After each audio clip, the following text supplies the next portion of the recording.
Hello नमस्कार, मैं अंशला। ये ज़िंदगी के सफ़र में आप लोगों का फिर से स्वागत है। जैसा कि आज आप लोगों ने मेरा टाइटल पढ़ा ही होगा कि things to consider when you are buy toy for your child. अगर आप अपने बच्चे के लिए कोई भी टॉय परचेज कर रहे हैं तो कुछ एक बातों पे आपको ध्यान देना है। हम लोग अक्सर ये भूल जाते हैं कि जब भी हम अपने बच्चों के लिए टॉय खरीदते हैं तो हमें ऐसा लगता है कि हम कुछ भी खरीदेंगे बच्चा खुश हो जाएगा क्योंकि हम उसके लिए टॉय परचेज कर रहे हैं। बट ये टोटली रॉन्ग है, क्योंकि बच्चे का मेंटल लेवल उस टाइम पे क्या होता है, या बच्चा किस चीज में इंटरेस्ट ले रहा है, या किस चीज में उसका ज्यादा इंटरेस्ट है, कौन सी एक्टिविटीज में, ये ज्यादा मैटर करता है। तो आइए आज हम इसी पॉइंट्स पे थोड़ा सा लाइट डालेंगे कि हम कौन कौन से पॉइंट्स को कंसीडर कर सकते हैं। फर्स्ट पॉइंट आता है बच्चों की एज रेंज। ये अक्सर हमारे साथ होता है कि जब हम टॉय परचेज करते हैं, कोई भी ऑनलाइन ऑफलाइन कुछ भी, जो शॉपकीपर ने दिखाया या जो ऑनलाइन शो हो रहा है हमें अच्छा लगा, हमने ले लिया। बट जैसे हम कपड़े लेते हैं एज के अकॉर्डिंग, वैसे ही हमें एज के अकॉर्डिंग बच्चों के टॉय भी परचेज करना चाहिए। कई बार क्या होता है, टॉय देखने में तो बहुत अच्छे लगते हैं लेकिन हमें ये नहीं पता होता कि उस टॉय में कुछ ऐसी चीज तो नहीं है जो हमारे बच्चे के लिए हार्मफुल भी हो सकती है। जी हाँ, बिल्कुल करेक्ट। कुछ टॉयज ऐसे मैंने देखे हैं जब मैं अपने बेबी के लिए परचेज करी हूँ और मैंने बाय मिस्टेक लिए भी हैं। ये मेरी अपनी फॉल्ट थी, इससे मैंने एक्सपीरियंस लिया और मुझे लगा कि ये वीडियो आपके साथ बातें शेयर करनी चाहिए। मैंने जब मेरा बेबी 2.5 ईयर का था, वो कुछ ट्रिकी बॉल टाइप का कोई गेम था, बट मुझे ये आइडिया नहीं था कि वो बॉल इतनी साइज की होगी। तो वो बॉल बहुत छोटे साइज की, जो मेरे बेबी के लिए हार्मफुल थी। वो बहुत स्मॉल साइज की बॉल थी और बहुत उसमें छोटे छोटे अल्फाबेट्स भी थे जो बहुत ही स्मॉल साइज के थे। ऑब्वियस है वो मैंने बच्चे को नहीं दिया क्योंकि वो हार्मफुल था उसके लिए। तो हमेशा ये ध्यान रखिए। और एक चीज और, जब हम किसी बच्चे को गिफ्ट देते हैं तो हमेशा हम ये भूल जाते हैं उस बच्चे की एज ग्रुप क्या है। हमेशा अगर हम अपने बच्चे के लिए परचेजिंग बहुत सोच समझ के करते हैं, ऐसे ही जब हम किसी बच्चे को गिफ्ट देते हैं तो उस टाइम पे हमें इस बातों का ध्यान रखना चाहिए कि बच्चे की एज क्या है और वो किस चीज में इंटरेस्ट लेगा। क्योंकि दूसरे बच्चे के बारे में हमें इतनी नॉलेज नहीं होती कि वो कौन सी एक्टिविटीज में ज्यादा इन्वॉल्व है, बट हमें उसके एज ग्रुप के अकॉर्डिंग ही गिफ्ट परचेज करना चाहिए और गिफ्ट लेने चाहिए। अब हम दूसरे पॉइंट की बात करते हैं। दूसरे पॉइंट में आता है it's safe for your baby. क्या जो हम टॉयज खरीद रहे हैं वो हमारे बच्चे के लिए सेफ है? कई बार ऐसा होता है कि हमें ये लगता है ये बेबी की साइड है या बेबी के लिए टॉय बना है तो बहुत सोच समझ के बनाया होगा, but that is not true. ऐसा बिल्कुल भी नहीं होता। जब भी आप अपने बच्चे की परचेजिंग कर रहे हैं टॉय से रिगार्डिंग, तो प्लीज आप ये जरूर नोट करें कि उसमें कुछ ऐसा ऑब्जेक्ट तो नहीं है, ऐसा चीज तो नहीं है जो मेरे बच्चे के लिए हार्मफुल हो सकता है। जो बेबी छोटे होते हैं, जैसे 2 और 3-4 ईयर्स के होते हैं, उनका माइंड डेवलप हो रहा होता है और वो बहुत खुराफाती हो जाते हैं। तो मेरा बेबी भी बहुत खुराफाती है, इसलिए मैं आपको अपना एक्सपीरियंस बता रही हूँ। तो प्लीज सोच समझ के लिए। कई बार उसमें छोटे छोटे नेट्स होते हैं, वो नेट खोलने की कोशिश करते हैं, कई बार वो लूज हो जाते हैं और इजीली निकल जाते हैं। तो ये हमारे बेबी के लिए बहुत हार्मफुल है, क्योंकि बच्चे की हैबिट 4-5 ईयर्स में ये रहती है कि वो कोई भी चीज देखता है वो मुंह में डालता है। जब वो छोटा होता है तभी वो यही एक्टिविटी सबसे ज्यादा करता है कि कोई भी चीज उसको मिलती है वो मुंह में डालता है। 4-5 ईयर्स तक बच्चे के मुंह में डालने की हैबिट नहीं जाती है। तो प्लीज बी केयरफुल कि हम जो भी टॉय लें बहुत सोच समझ के लें, क्योंकि हम ये भूल जाते हैं। हमें ये लगता है कि ये बच्चों के लिए बने हुए टॉयज हैं तो ये बहुत सेफ होंगे और हमारा बच्चा सेफली इनसे खेल सकता है, बट आप इन सब चीजों पे थोड़ा सा ध्यान दें। थर्ड पॉइंट आता है इट एनकरेज इट्स क्रिएटिविटी। हम जब भी टॉय लेते हैं तो हम ये चीज भूल जाते हैं कि ये उसकी क्रिएटिविटी से मैच कर रहा है या नहीं करता है। कुछ बच्चे होते हैं जो हमेशा गाड़ियों में इंटरेस्ट रखते हैं, कुछ बच्चे होते हैं उनको टेक्निकल पार्ट बहुत पसंद आता है, कुछ बच्चे होते हैं उनको कुकिंग से रिलेटेड बहुत पसंद आता है। तो हमेशा हमें इस बात का ध्यान रखना है कि हमारा जो बच्चा हम टॉय दे रहे हैं वो उसकी क्रिएटिविटी से मैच करता है कि नहीं करता।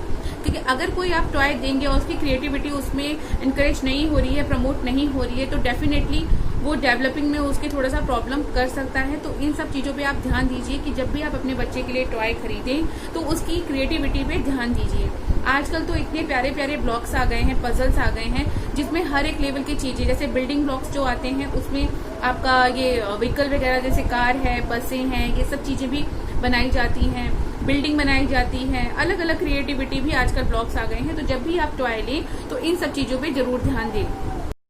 अब 4th नंबर की मैं बात करती हूँ, इट प्रमोट फिजिकल एक्टिविटी। क्या आप अपने बच्चे को वो टॉय दे रहे हैं जो उसकी फिजिकल एक्टिविटी को प्रमोट कर रहा है। कई बार क्या होता है, बच्चों के पास बहुत सारा कलेक्शन हो जाता है, बट हम ये ध्यान देना उनके कलेक्शन में भूल जाते हैं, उनके टॉय के कलेक्शन में, कि क्या इसके पास कुछ ऐसे टॉयज हैं जिससे ये फिजिकल एक्टिविटी में इन्वॉल्व हो सकता है। हम उसे वही टॉयज प्रेफर करते हैं जो वो डिमांड करता है। लाइक अगर मेरे बेबी को कार पसंद है तो वो हर बार कार पे ही फिंगर करेगा, वो किसी और ऐसे टॉय को देखेगा ही नहीं जो उसको और एक्टिव बना सकते हैं या फिजिकल एक्टिविटी में इन्वॉल्व कर सकते हैं। वो कभी भी शॉप पे जाता है तो वो हमेशा कार को ही ढूंढता है और कार ही परचेज करने की कोशिश करता है। बट मैं पहले से ही उसको काउंसलिंग करके घर से लेके जाती हूँ, लेकिन मेरी काउंसलिंग हमेशा फेल हो जाती है क्योंकि गाड़ी देख के वो इतना ज़्यादा मचल जाता है कि उसको कार के अलावा कुछ दिखता ही नहीं है।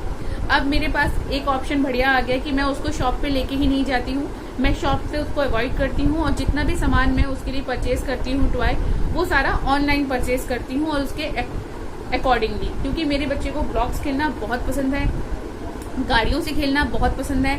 तो कुछ मैंने ऐसे टॉयज उसके लिए खरीदे हैं जिन ब्लॉक से, जिन पजल से वो अपने आराम से अपने अकॉर्डिंग गाड़ियां बना सकता है और वो सेफ भी है। उसमें स्क्रू ड्राइवर, रिंच वगैरह सब कुछ है, लेकिन वो बिग साइज का है। 5th पॉइंट की अगर मैं बात करूं, it grow with your child.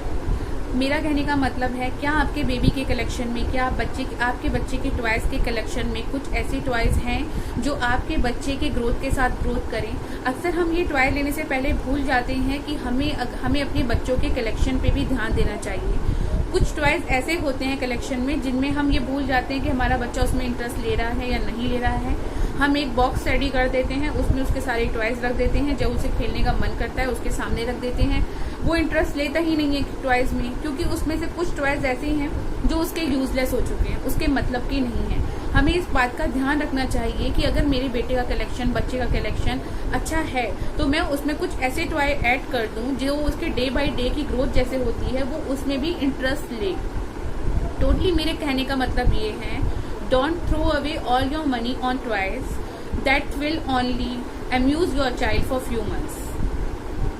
कि वो आपके बच्चे के लिए, आपके बच्चे की खुशी में सिर्फ कुछ ही दिन काम आए, क्योंकि बच्चे का जब डे बाय डे ग्रोथ होता है तो उसका नेचर भी चेंज होता है, उसका माइंड भी डेवलप होता है और उसको उसके अकॉर्डिंग ही टॉयज प्रेफर वो करता है, खेलना चूज करता है। कई बार आपने देखा होगा, आप अपने बच्चे को टॉय का एक बैग दे देते हैं और बोलते हैं, जो भी उसका बैग है जिसमें आप उसके बच्चे को टॉयज आप कलेक्ट करके रखते हो, आप बोलते हो लो बेटा खेल लो, लेकिन फिर भी आप देखते हो आपका बच्चा इंटरेस्ट नहीं लेता उसको खेलने में। उसका रीजन यही होता है कि वो उसके बोकस लगने लगते हैं, वो टॉय उसके बोल लगने लगते हैं, बट बच्चे की नेचर को, फीलिंग को हम समझ नहीं पाते। तो ये चीज हमारे लिए बहुत ज्यादा जरूरी है कि हम अपने बच्चे को उस टॉयज को भी उसके कलेक्शन में डालें जो उसकी ग्रोथ के साथ ग्रोथ करेंगे।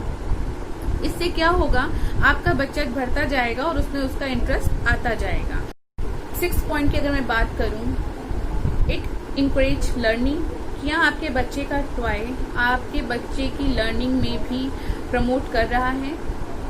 इस बात में भी हमें ध्यान देना चाहिए। बच्चे का कलेक्शन टॉय का ऐसा होना चाहिए जिसमें हर तरह के टॉयज होने चाहिए। लर्निंग, फनिंग, फिजिकल एक्टिविटी, माइंड से रिलेटेड हर तरह का कलेक्शन उसके पास होना चाहिए। ये आपकी ड्यूटी है, आप अपने बच्चे के कलेक्शन में टाइम टू टाइम चेंज करें, क्योंकि इससे बच्चे का इंटरेस्ट बना रहता है और उसको भी ये चीजें दिखती हैं कि मेरे जो टॉय के कलेक्शन है वो इंटरेस्टिंग है, उसका भी खेलने में। लर्निंग टॉय से कहने का मेरा मतलब ये है कि कुछ एजुकेशनल टॉयज भी आते हैं, जैसे ब्लॉक्स वाले जो पुट करने वाले होते हैं, लाइक ABCD का ख 1 2 3। अब तो अलग अलग तरह के आने लग गए, तो कुछ ऐसे टॉयज भी लर्निंग के लिए रखें जो आपके बच्चे की एक्टिविटीज और लर्निंग में हेल्पफुल हो। तो ये तो हुई कुछ पॉइंट्स की बातें जो मैंने आपके बच्चे के टॉयज से परचेजिंग पे पहले हमें कुछ बातों का ध्यान रखना चाहिए। ये हम सभी के लिए, हम सभी पेरेंट्स के लिए ये बहुत इंपॉर्टेंट है कि हम अपने बच्चों के एज ग्रुप के ही अकॉर्डिंगली बच्चों की एक्टिविटीज को ध्यान में रखें। कुछ टॉय हमें उसमें फिजिकल एक्टिविटीज से रिलेटेड डालने चाहिए, कुछ फनिंग होने चाहिए, कुछ क्रिएटिव होने चाहिए और कुछ लर्निंग होने चाहिए। तो हमेशा जब ये कलेक्शन बना रहेगा, बच्चों का इंटरेस्ट अपने टॉयज में बना रहेगा, अदरवाइज बच्चे बहुत जल्दी बोर हो जाते हैं। तो चलिए फिर मिलते हैं नए ब्लॉग के साथ, कुछ नया लेके आती हूँ आपके लिए। तब तक के लिए अपना ध्यान रखिए, घर में रहिए और सुरक्षित रहिए। प्लीज मेरे अगर वीडियो मेरी थोड़ी सी भी अच्छी लगी हो, आपकी हेल्पफुल हो, तो प्लीज एक लाइक, सब्सक्राइब और शेयर करना ना भूलिए। Bye bye.